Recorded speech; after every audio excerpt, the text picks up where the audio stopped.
Cameron and I, who we started this company together, we met at Stanford. We started in a garage. We basically bought some cocoa beans and just started roasting them up and made a couple test batches based on what we learned on the internet. There was no vision of opening a chocolate factory, at least early on.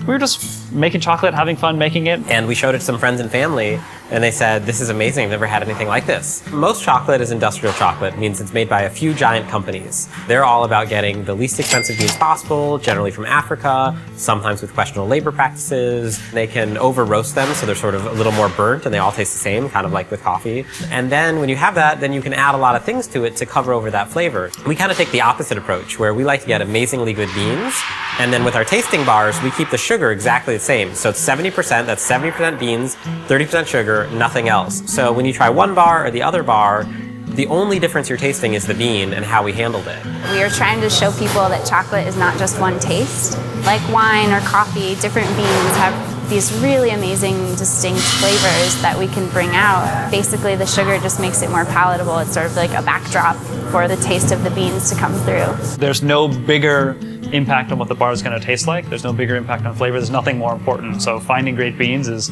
absolutely a requirement, and there's no replacement for going to where the beans are, seeing how they're being grown, meeting the farmers, and sort of working directly with them to get the beans that we want.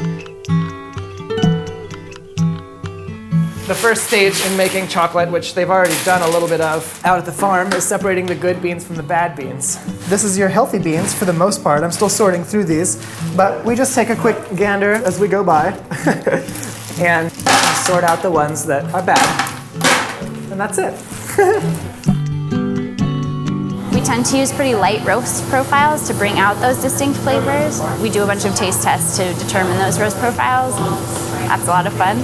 I started looking at how coffee was roasted in these machines to start trying to figure out how to use the roast. It's a little bit different, so like the machine doesn't actually work the way we exactly need it to. The roaster was also really challenging to find something that would work and then would allow us the flexibility to adapt it to roast the way we want to roast. So after they're roasted, we take them and we crack them. So that's to get the shell separated from the nib, which is the inside of the bean. The cracker itself is kind of a modified cracker for malts for brewing beer. It works really well for us because we don't really want to crush everything, we just want to separate it. After that, we take the mixture of shell and nib and we sort them into different sized pieces. And that's to make the next step, which is winnowing, go much better because we blow the whole mixture up using a fan, and then we have a vacuum sucking off the top, and the shell is quite a bit lighter than the nib. So as it blows the shell up, we can suck it off the top and the nibs fall down below. They don't really make a lot of machines that are specifically for making chocolate at this scale.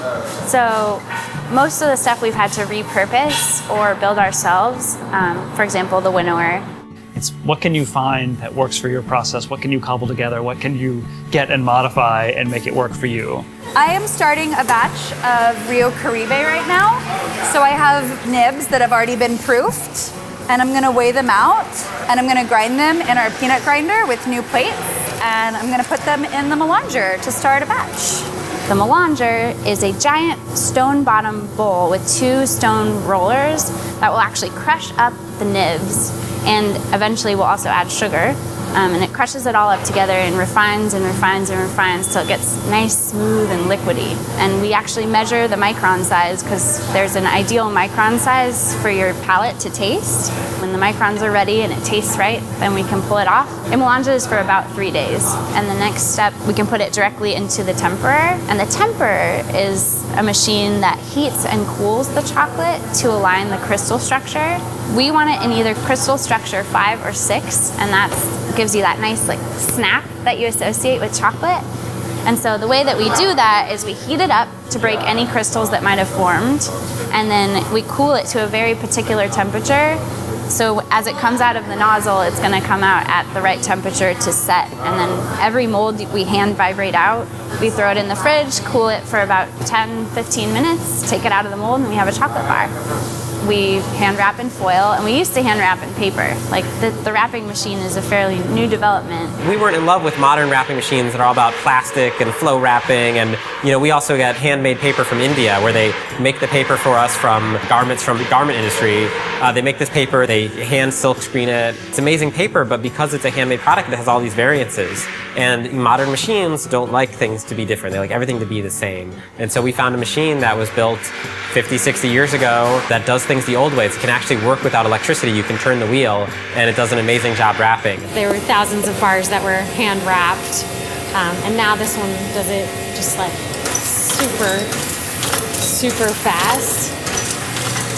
It's really hard sometimes making something from scratch when you really care about the ingredients and the process, because there's the easy way to do it, and then there's the way to get the best flavor and the best ingredients and not make any compromises. And we never wanted to compromise for our chocolate. It meant we had to work a lot harder. We put so much love and care into making it, and I think that really comes through. This is a very exciting time for chocolate. What happened to coffee about 30 years ago is happening to chocolate right now. And people are starting to learn about chocolate, starting to wonder, where does the chocolate come from? Where do the beans come from? It's a bit strange that it's a flavor that's ubiquitous, everybody's familiar with it, and at the same time, even self-described chocoholics and chocophiles could know so much more about what's going on. You start, showing cocoa pods and cocoa beans and talking about fermentation, and all of a sudden, people's eyes go wide and they're like, I didn't know that. I'd never seen a cocoa pod before. Is that a cocoa bean? I know everyone I've had taste it is, oh my God, this is the best thing I've ever tasted. So like getting that kind of positive feedback makes me feel like we are doing something important and that people are excited about and like want to be a part of.